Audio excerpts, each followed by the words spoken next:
بسم اللہ الرحمن الرحیم۔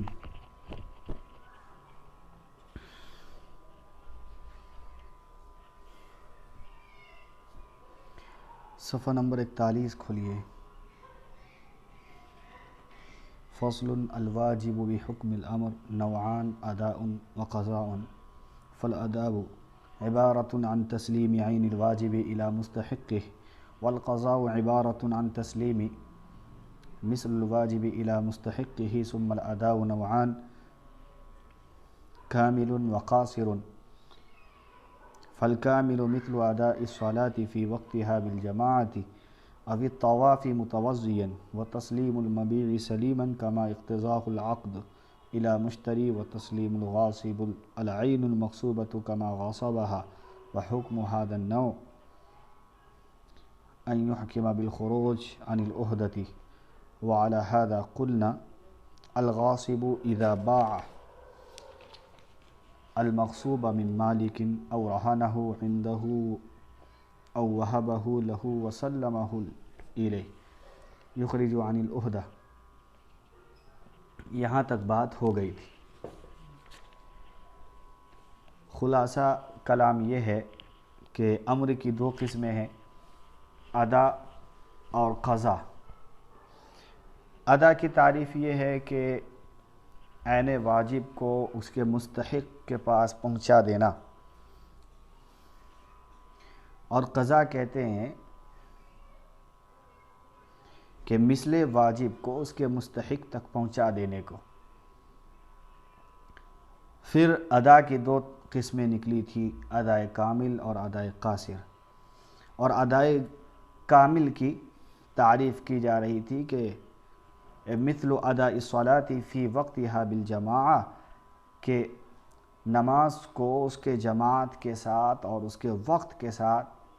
یعنی نماز کو اپنے جماعت اور اس کے وقت کے ساتھ ادا کرنے کو ادائے کامل کہتے ہیں۔ اسی طریقے سے طواف کو وضو کے حالت میں ادا کرنے کو یہ ادائے کامل ہے، اور مبیع کو سپرد کر دینا، اس کے عیوب سے پاک ہونے کے ساتھ، یہ ادائے کامل۔ آج کا جو سبق ہے، سبق نمبر 42 کھولیے۔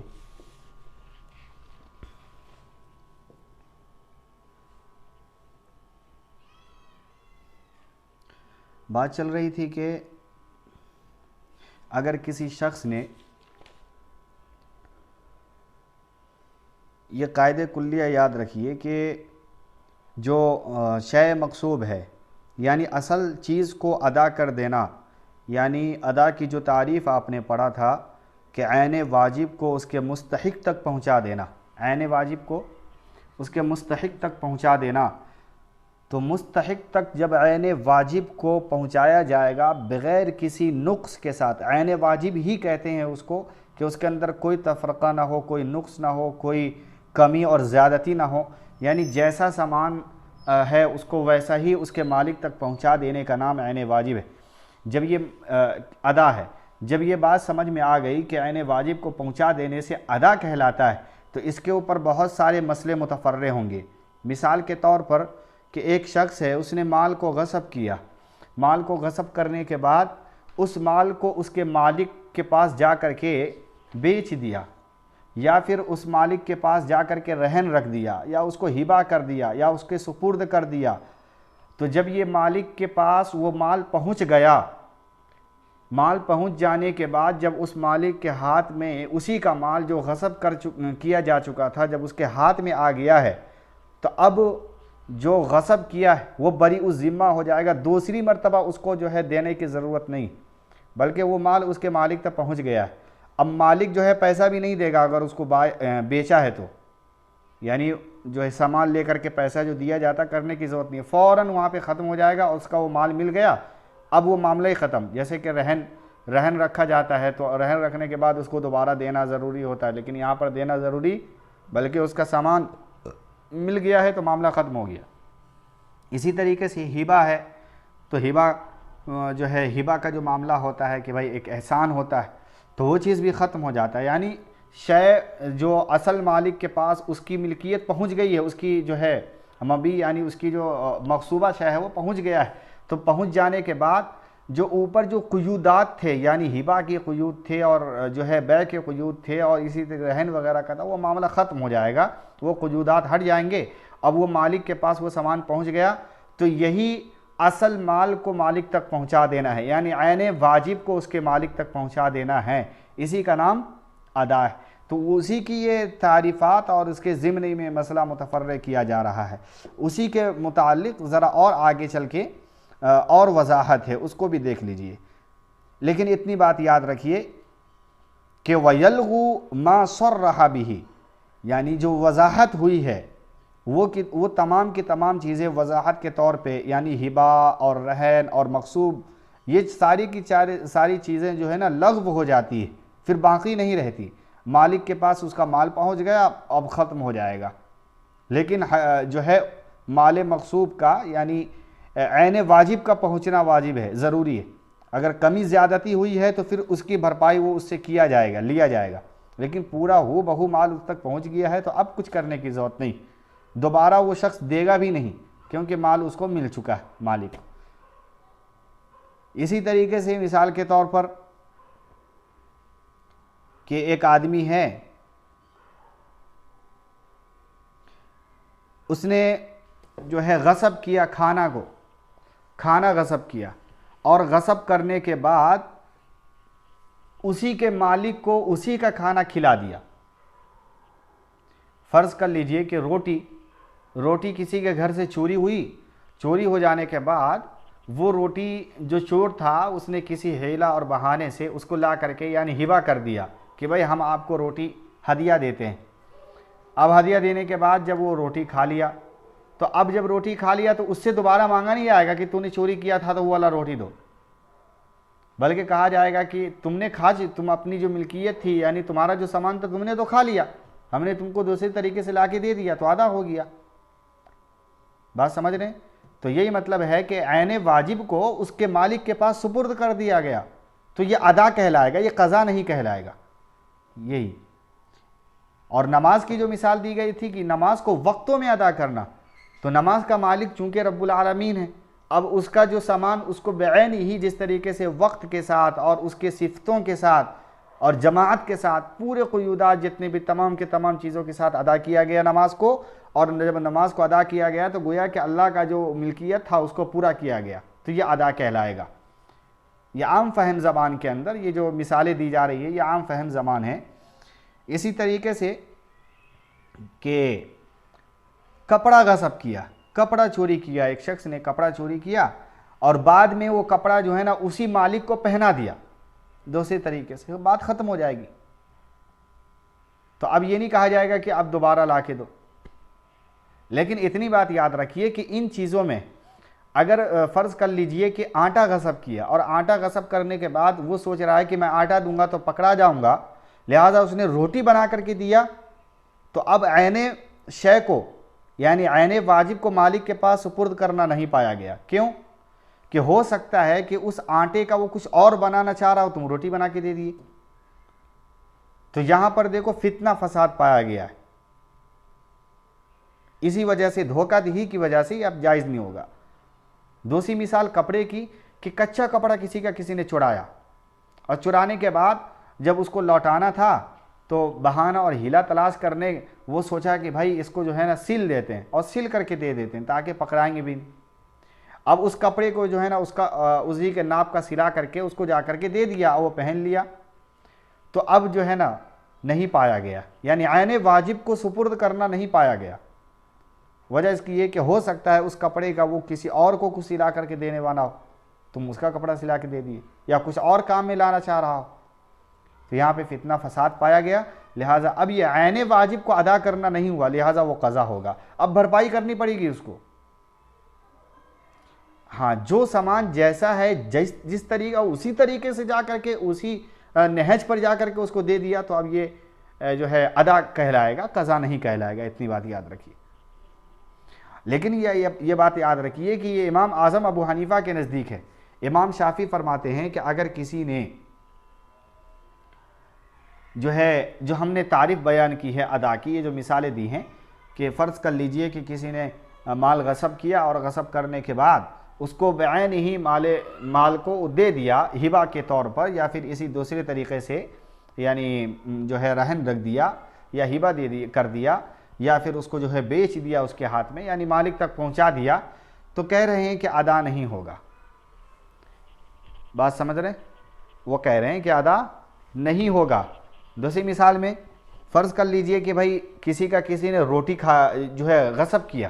پھر روٹی غصب کرنے کے بعد اس روٹی کو مالک کو کھلا دیا، تو امام شافعی کہتے ہیں کہ نہیں، اب یہ ادا نہیں ہے، اس کو دوبارہ دینا پڑے گا۔ کیوں ادا نہیں ہے؟ بھائی ان سے سوال کیا گیا تو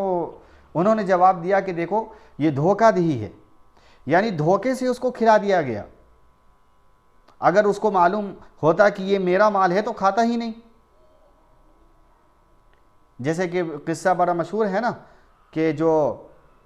کیا بولتے ہیں غیر کا مال ہوتا ہے وہ مال بے رحم ہوتا ہے، اس کو انسان غیر کا مال کو خوب کھاتا ہے، لیکن اپنا جب لگا ہوتا ہے تو اس میں دیکھ کے کھاتا ہے کہ زیادہ کھا لوں گا تو کل کا کیا رہے گا کہ نہیں رہے گا۔ لہٰذا ایک طریقے سے دھوکہ دینا ہوا، اس کا مال چوری کیا، اسے وہ کھلا دیا، وہ پورا کھا گیا، کل کے لیے سوچا ہی نہیں، وہ سوچا کہ دوسرے کا مال ہے اس میں کیا کرنا، تو ایک طریقے سے دھوکہ پایا گیا۔ تو جب دھوکہ پایا گیا تو یہ ادا نہیں کہلائے گا، کیونکہ ادا کرنے کے لیے دھوکہ نہیں ہونا چاہیے ادا بننے کے لیے کسی شے کو۔ لیکن امام صاحب جواب دیتے ہیں کہ دیکھیں یہاں پر اس بندے کی غلطی ہے، یعنی مالک کی غلطی ہے، چور کی غلطی نہیں ہے۔ یعنی اس نے چور نے جا کر کے جب اس کو ہبہ کیا تھا اور وہ کھانے لگا، یعنی اس کو دیا اور پورا کھا گیا، تحقیق بھی نہیں کیا کہ یہ مال کیسا ہے، کس وجہ سے لا کر کے دیا گیا۔ ذرا برابر تحقیق کر لیتا تو معلوم چل جاتا یہ میرا ہی مال ہے، اس سے پوچھ لیتا تو، لیکن اس نے کچھ کہا نہیں اور خود کھا گیا۔ تو ظاہر بات ہے جب کھا لیا ہے بغیر تحقیق کے تو یہ اس کی غلطی ہے، تحقیق کرنا ضروری تھا۔ جب یہ اس کی طرف سے غلطی ہے تو اس کی غلطی سے وہ چیز یہ ٹھیک پھر ادا کہلائے گی، لہٰذا اس کے اوپر واجب تھا کہ تحقیق کرتا۔ لہٰذا امام صاحب کہتے ہیں، امام صاحب کا اور شافعی مسلک کا یہاں پہ اختلاف برپا ہے، اور ہمارا کہنا ہے کہ یہ ادا کہلائے گا اس طریقے کا جو معاملہ ہوتا ہے، اور امام شافعی کہہ رہا ہے کہ دیکھو دھوکہ ہے یہاں پر، لہٰذا ہم اس کو ادا نہیں مانیں گے۔ ہمارا مستدل یہ ہے کہ انسان اتنا بیوقوف نہیں رہنا چاہیے، بلکہ اس کو ہر چیز کو تحقیق کر لیتا۔ اگر وہ تحقیق کرتا تو ظاہر بات ہے اگر وہ اتنا پوچھ لیتا ہے کہ بھائی مال کس کا ہے، ظاہر بات ہے وہاں سے کچھ نہ کچھ جواب ملتا، ہاں ملتا یا نہ ملتا۔ ہاں ملتا تو پھر وہ اتنا یوز ہی نہیں کرتا، اتنا کھاتا ہی نہیں، تحقیق ہو جاتی وہاں پر۔ اگر نہ بولتا تو پھر ظاہر بات ہے کہ یہ جو ہے جھوٹ پایا گیا، پھر تو ادا ہو ہی نہیں سکتا تھا۔ لہٰذا یہاں پر جو ہے اس بات کو آپ یاد رکھیے، اختلاف کو۔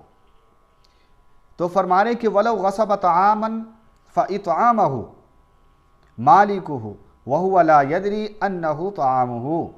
کہ اگر کسی نے کسی کا کھانا غصب کیا، پھر اس کے بعد اسی مالک کو وہ کھانا کھلا دیا، یعنی اسی کا کھانا اسی کو کھلا دیا، اور حال یہ ہے کہ وہ یہ نہیں جانتا ہے کہ یہ میرا کھانا ہے۔ یا اسی طریقے سے أَوْ غَصَبَ ثَوْبَهُ، کسی نے کسی کا کپڑا غصب کیا، فَلْبَسَهُ، پھر اس کے بعد اس نے پہنا دیا، یعنی مالک کو، وَهُوَ لَا يَدْرِي أَنَّهُ ثَوْبَهُ، مالک یہ سمجھتا ہے کہ میرا کپڑا نہیں ہے، یعنی اس کو کچھ علم نہیں ہے اس کا، تو فرما رہے ہیں یکون ذالک اداء لحقہ، یہ اس کے حق میں کیا ہوگا؟ ادا کہلائے گا۔ والمشتری، اسی طریقے سے مشتری ہے مبی کے کیا بولتے ہیں بیع فاسد کے اندر، مشتری بیع فاسد کے اندر اگر مبی کو عاریت پر رکھ دے، یعنی بائع کے بیچنے والے نے جو ہے سامان بیچا اور مشتری نے خریدا، اس وقت جب دیا لین دین ہو رہا تھا، یعنی خرید و فروخت کا معاملہ ہو رہا تھا، تو مال ٹھیک ٹھاک تھا، لیکن جب اس کے ہاتھ میں گیا، یعنی بائع نے جب مشتری کو سامان دیا، تو سامان جب مشتری دیکھا، یعنی خریدنے والے نے جب سامان دیکھا تو اس کے اندر عیب تھا، جیسا سامان کے بارے میں کہا گیا تھا ویسا نہیں تھا۔ لہٰذا اب دیکھو خیار عیب کی وجہ سے، یعنی یہاں پر اختلاف کی وجہ سے، خیار عیب کی وجہ سے بیع فاسد ہو گیا۔ اب جب بیع فاسد ہو گیا تو اس کو اختیار ہوتا ہے، مشتری کو، خریدنے والے کو، چاہے تو بالکل طور پر وہ اپنے اوپر رکھ لے، یا چاہے تو پورا کا پورا لوٹا دے، انکار کر دے اور بیع کا معاملہ ہی ختم کر دے، خرید و فروخت کا معاملہ ختم کر دے۔ یہ اختیار ہوتا ہے مشتری کو جب مبی کے اندر، یعنی سامان کے اندر کوئی نقص پیدا ہو جائے کسی بھی طریقے کا، لہٰذا اس موقع پر اختیار ہوتا ہے۔ اب لہٰذا جب اس کو اختیار تھا اور اس کو مسئلہ بھی معلوم تھا، تو اس نے ایک کام کیا کہ وہ سامان کو لے کر کے کسی حیلہ سے طریقے سے جا کر کے اس کو ہدیہ کر دیا۔ اب جب سامان اس تک پہنچ گیا ہے تو بے ختم ہو چکی ہے، یعنی وہ سامان جو ہے، وہ جو مبیع ہے، وہ بائع کے پاس، بیچنے والے کے پاس فی نفسی پہنچا دیا گیا، تو یہ ادا کہلائے گا۔ یہی یہاں پر سمجھانا چاہ رہے ہیں۔ والمشتری فی المبیع الفاسد فی البیع الفاسد، مشتری بیع فاسد کے اندر لو اعار المبیع من البائع، یعنی مبیع کو جو ہے نا بائع کے پاس عاریت کے طور پر رکھا، او رہانہ عندہ، یا اس کو جو ہے رہن کے طور پر دیا، او آجرہ منہ، یا اس کو جو ہے اجرت کے طور پر دیا، او باعہ منہ، یا اس کو بیچ دیا، یہ سب ساری کی ساری چیز ضمیر جو لوٹے گا وہ بائع کی طرف لوٹ رہا ہے۔ او وہبہ لہ وسلمہ یکون، یا اس کو جو ہے نا ہبہ کر دیا بائع کے پاس اور مکمل طریقے سے اس کے پاس وہ مال جو ہے نا سپرد کر دیا گیا، تو یکون ذالک ادا لحقہ، تو یہ مالک کے حق میں ادا کہلائے گا، یعنی سمجھا جائے گا کہ یہ مال جو ہے نا ادا جو ہے حق کو ادا کر دیا ہے، مالک تک وہ مال کو پہنچا دیا ہے، یہ کہنا چاہ رہے ہیں۔ وَيَلْغُ مَا صَرَّحَ بِهِ مِنَ الْبَيْعِ وَالْهِبَةِ وَنَحْوِهِ، اور جو وضاحت کیا تھا مشتری نے، یعنی آجرہ کا اور بائع کا اور رہن کا اور ہبہ کا، یہ تمام کی تمام چیزیں لغو ہو جائے گا، ٹھیک ہے۔ اور بہرحال وَأَمَّا الْأَدَاءُ الْقَاصِرُ، یہاں پہ ذرا تھوڑا سا اور چلائیے آگے، یہاں پہ ادائے قاصر کی بحث شروع ہو رہی ہے، ادائے کامل کی بحث پوری ہو گئی ہے، یہاں سے ادائے قاصر کی بحث۔ فَهُوَ تَسْلِيمُ عَنْ عَيْنِ الْوَاجِبِ مَعَ النُّقْصَانِ فِي صِفَتِهِ، کہ عین واجب کو اس کے صفت کے اندر نقصان کے ساتھ سپرد کرنے کا نام ادائے قاصر ہے۔ غور کیجئے عبارت پر، فَهُوَ تَسْلِيمُ عَيْنِ الْوَاجِبِ مَعَ النُّقْصَانِ فِي صِفَتِهِ، کہ ادائے قاصر اس کو کہا جاتا ہے کہ عین واجب کو اس کی صفت میں نقصان کے ساتھ سامنے والے کو سپرد کر دینا، نقصان کے ساتھ، ٹھیک ہے، اسی کی صفت میں نقصان کے ساتھ سپرد کر دینے کا نام کیا ہے؟ ادائے قاصر۔ مثال کے طور پر نماز ہے کہ الصلاۃ بدون تعدیل الارکان، تعدیل ارکان کے علاوہ نماز کو ادا کرنا، تو تعدیل ارکان یعنی ہر رکنوں کو مکمل طریقے سے ادا کرنا، جو اس کے طریقے اور اس کا حق ہے اس کو پورا دینا، یہ تعدیل ارکان کہا جاتا ہے۔ اب تعدیل ارکان نماز میں جو ہے کیا نہیں، تو لہٰذا جب تعدیل ارکان نہیں کیا تو ایک صفت باطل ہوئی ہے، یعنی نماز کی ایک صفت تھی، ایک شرط تھا کہ اس کو نماز کو تعدیل ارکان کے ساتھ یعنی خشوع اور خضوع کے ساتھ پڑھا جائے، لہٰذا اب اس نے پڑھا نہیں، تو اب جب مالک کو یعنی اللہ کے سپرد کیا جا رہا ہے نماز کو، تو دیکھو ایک صفت اس کے اندر نہیں، اور ادا کے اندر یعنی اس کی ماں صفت کے ساتھ، اس کی پوری بنیادوں کے ساتھ جو ہے نا سپرد کرنا مالک کے، یہ ادا کہلاتا ہے۔ لیکن یہاں پر ایک صفت نامکمل ہے، یعنی تعدیل ارکان نہیں پایا گیا، لہٰذا ایک نقص پایا گیا، اور نقص کے ساتھ مالک کو وہ کام سپرد کرنا، وہ چیز دینا، یہ ادا نہیں ہے بلکہ یہ کیا ہے؟ تو مثال کے طور پر انہوں نے یعنی اطمینان قلب کے طور پر جو پیش کی ہے وہ تعدیل ارکان کا مسئلہ۔ اسی طریقے سے دیکھیے کہ اب یہ طوافی محدثاً، ایک انسان ہے اس نے طواف کیا، اور طواف ایسے عالم میں کیا، ایسی حالت میں کیا کہ وہ وضو کی حالت میں نہیں تھا۔ عدم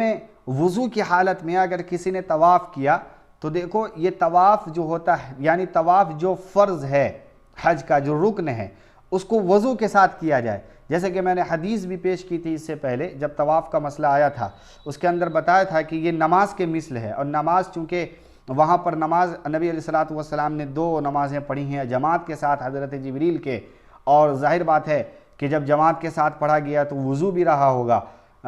ضروری ہے، لہٰذا وضو کے ساتھ جو ہے نا طواف کرنا یہ ضروری ہے، تو یہ ادا کہلاتا ہے۔ اب کسی جو ہے غیر وضو کے ساتھ یعنی وضو نہیں ہے اور اس نے طواف کعبہ کر لیا، طواف فرض ادا کیا، تو یہ کیا ہے؟ قاصر ہے،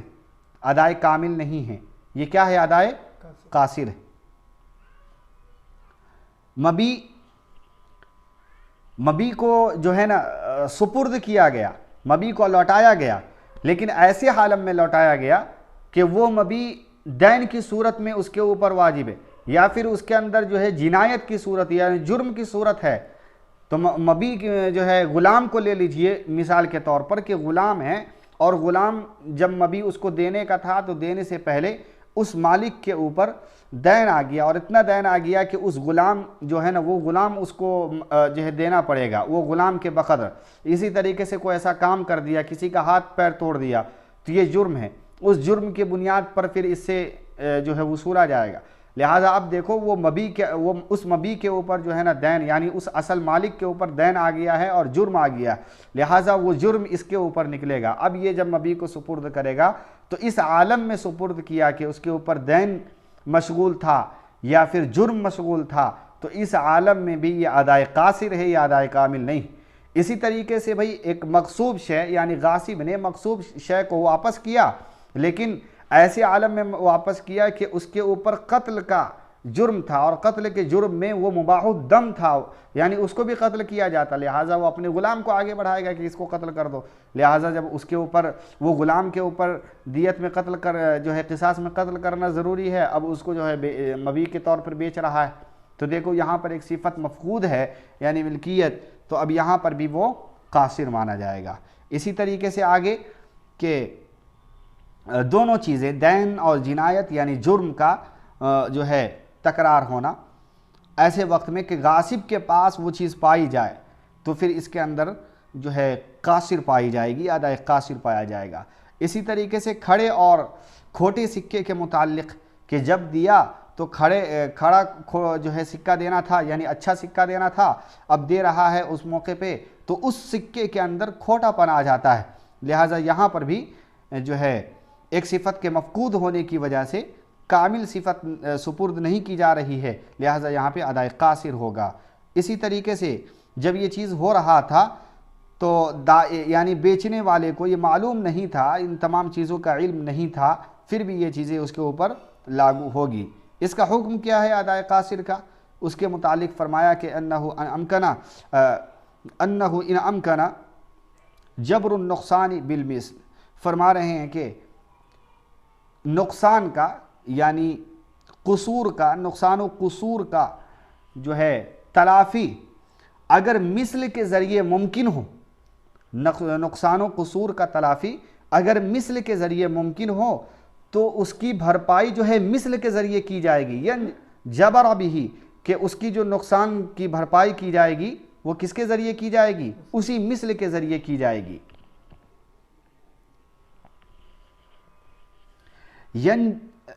جبرا کے مطلب آتے ہیں یعنی جو ہے ٹوٹی ہوئی ہڈی کو جوڑنے کے یعنی درست کرنے کے معنی میں آتا ہے۔ ینجبر کو یہ نصرہ سے ہے، بعد میں پھر افعال کا صیغہ آیا، تو اس کو جب العزم کے معنی میں یعنی صیغہ العزم یعنی اس کے طور پہ لائیں گے تب اس کے مطلب ہوتا ہے کہ ہڈی کو درست کرنا، جوڑنا۔ اور اس کے علاوہ دوسرے باب میں لے کے جائیں گے تو خود اس کے معنی کے اندر یہ پیدا ہو جاتا ہے کہ درستگی کے معنی میں، لہٰذا یہاں پر وہی معنی ہے، یعنی درست ہو جائے گا۔ کس صورت میں؟ مثل دینے کی صورت میں، یعنی اس چیز کا مثل جب نقصان اگر کسی چیز کے اندر ہو اور ممکن ہو نقصان کی تلافی مثل کے ذریعے تو مثل دے دینے سے وہ چیز درست ہو جاتا ہے، یعنی وہ مکمل ہو جاتا ہے، وہ نقصان کی بھرپائی ہو جاتی ہے۔ اور اگر مثل دینے سے بھی نہ ہو تو فرمایا کہ نقصان کا حکم ساقط ہو جاتا ہے۔ کیا ہو جاتا ہے؟ نقصان کا حکم ساقط ہو جاتا ہے، یعنی مثل کی بھرپائی ممکن ہی نہ ہو، یعنی اس جیسا کوئی چیز اس کے قصاص میں یا اس کے جرم میں نہ دیا جا سکے تو اس صورت میں کیا ہے؟ حکم ساقط ہوگا۔ کس کا؟ نقصان کا۔ لیکن یاد رکھیے کہ نقصان کا ہی حکم ساقط ہو رہا ہے، یہاں پر گناہ ساقط نہیں ہوگا، گناہ ضرور ملے گا اس شخص کو۔ کیوں؟ کہ بھائی اس کے اندر دو چیز خرابیاں لاحق ہوئی ہے اس کے ساتھ۔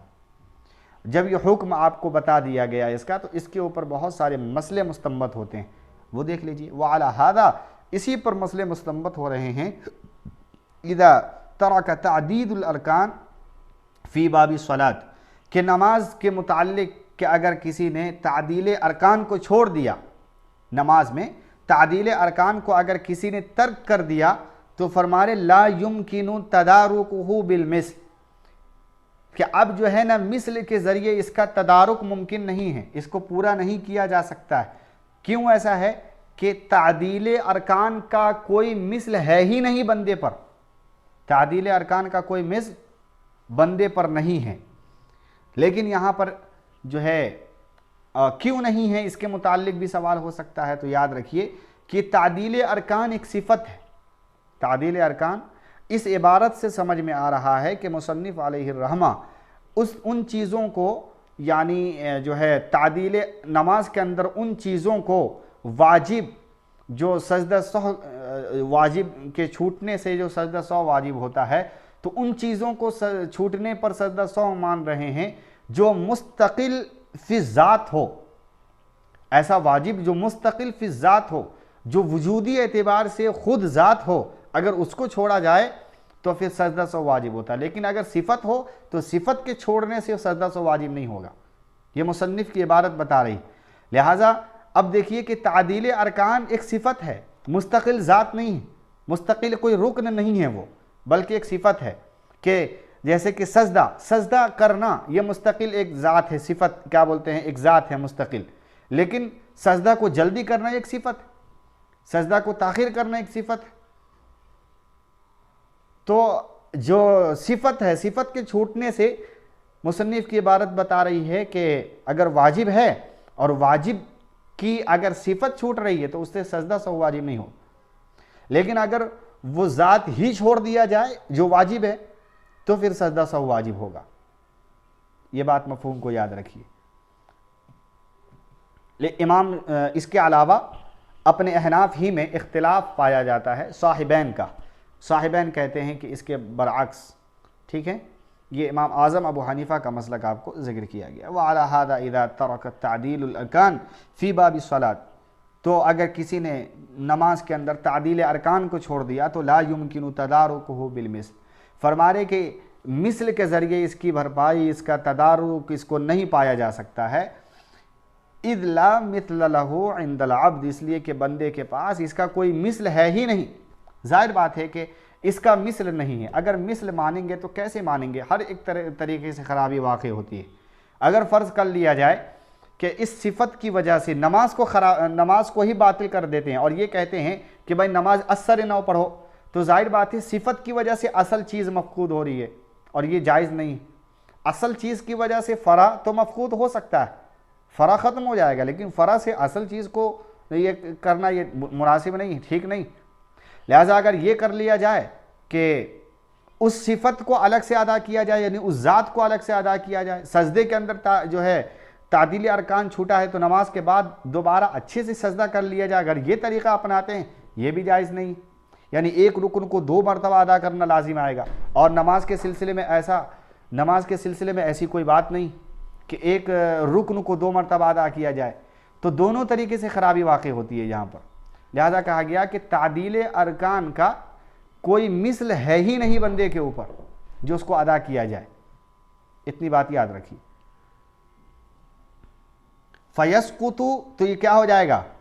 ساقط ہو جائے گا۔ وَلَوْ تَرَكَ الصَّلَاةُ فِي أَيَّامِ التَّشْرِيقِ فَقَضَاهَا فِي غَيْرِ أَيَّامِ التَّشْرِيقِ، فرما رہے ہیں کہ اگر کسی بندے نے نماز کو چھوڑ دیا، ایام تشریق کی نماز کو چھوڑا،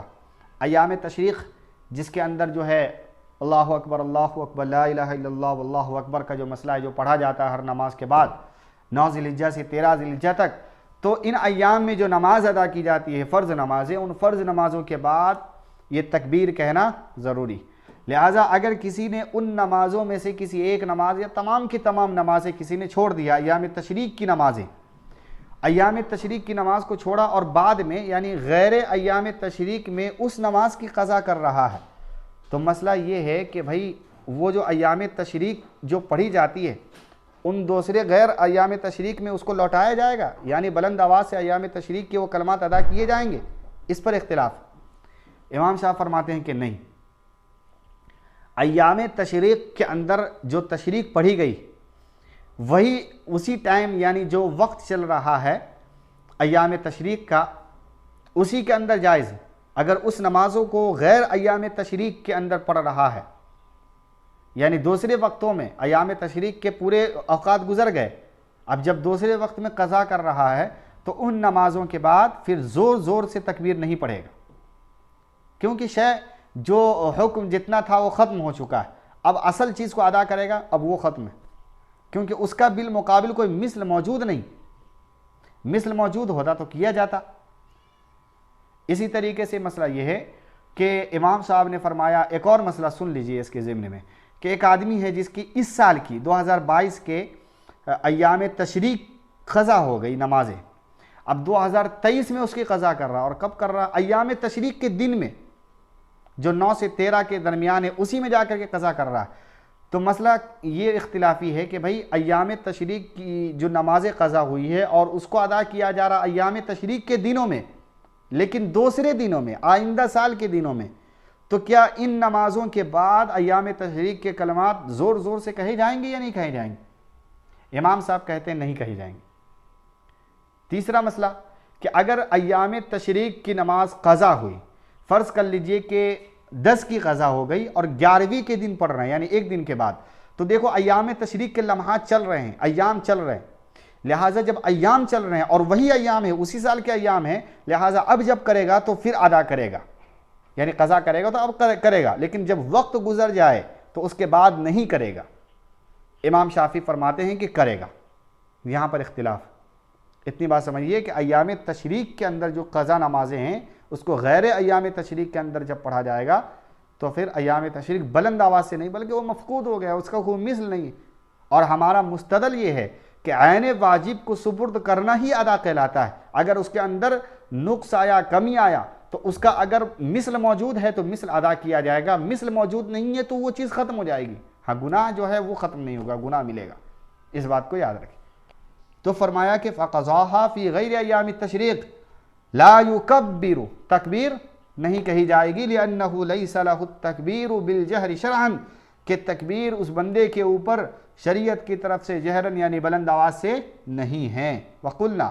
اسی بنیاد پر، یہی بنیاد یعنی صفت کی ایام تشریق کی، فی ترک القراءۃ الفاتحہ، اگر کسی شخص نے قراءت یعنی سورہ فاتحہ پڑھنا چھوڑ دیا، نماز میں بھول گیا، والقنوت، اور دعائے قنوت بھول گیا، والتشہد، اور اسی طریقے سے تشہد بھول گیا آخری رکعت، چوتھی رکعت کی،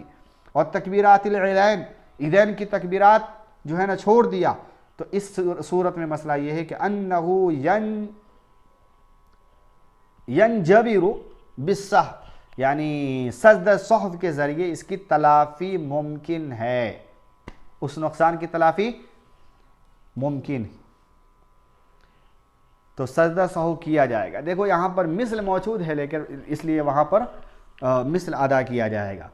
لہٰذا جو ہے عیدین کی تکبیرات ہے تو سجدہ سہو ہے، تشہد اگر کسی کا چھوٹا سجدہ سہو ہے، قنوت چھوٹا سجدہ سہو، فاتحہ پڑھنا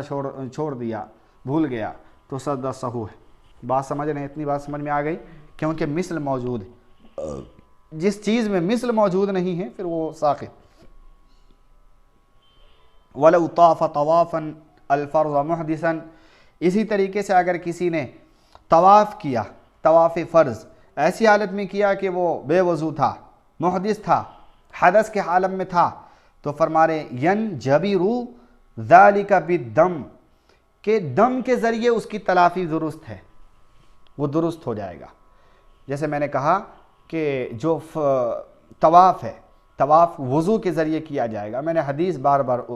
تو میں کہہ رہا ہوں کہ اگر کسی نے جو ہے طواف کیا اور ایسے عالم میں طواف کیا کہ بھئی وہ محدث تھا، حدث کے عالم میں تھا، تو اب اس کو ہوا ہی نہیں، وہ ادا نہیں ہوا، ادا ہونے کے لیے دم دینا پڑے گا۔ ٹھیک ہے؟ ایک مسئلہ یہ آتا ہے، بار بار آتا ہے کہ بھئی ایک آدمی طواف کرنا شروع کیا، لیکن طواف کرتے کرتے بیچ میں جو ہے وہ محدث ہو گیا، ہوا کا خروج ہو گیا، تو اس صورت میں کیا؟ تو فرمایا کہ اگر دیکھیں 7 چکر ہوتے ہیں، تو اگر 3 مکمل ہو چکے ہیں، 3 مکمل ہو چکے ہیں، یعنی آدھا مکمل ہو جائے، آدھا یعنی آدھا جو ہے چکر مکمل ہو جائے، تو آدھے کے بعد اگر ایسا ہوا تو پھر وہ طواف کرتا رہے بے وضو عالم میں جائز ہے، لیکن آدھے سے پہلے یا پھر آدھے سے پہلے یا پھر آدھے پر ہی وضو ٹوٹ جائے تو اس صورت میں دوبارہ وہ کرے گا، اور اگر کر لیا ہے تو دم دینا پڑے گا، تبھی مکمل ہوگا۔ اتنی بات سمجھ میں آئی؟ یا وہ توڑے دوبارہ طواف کرے یا پھر وہ اگر طواف کرنا ہے تو دم کے ساتھ کرے، ورنہ مکمل نہیں ہوگا۔ لیکن آگے چل کر کے ہوا تو الاکثر حکم الکل کے تحت یہ مسئلہ ہے کہ ٹھیک ہے، دم کی ضرورت نہیں پڑے گی۔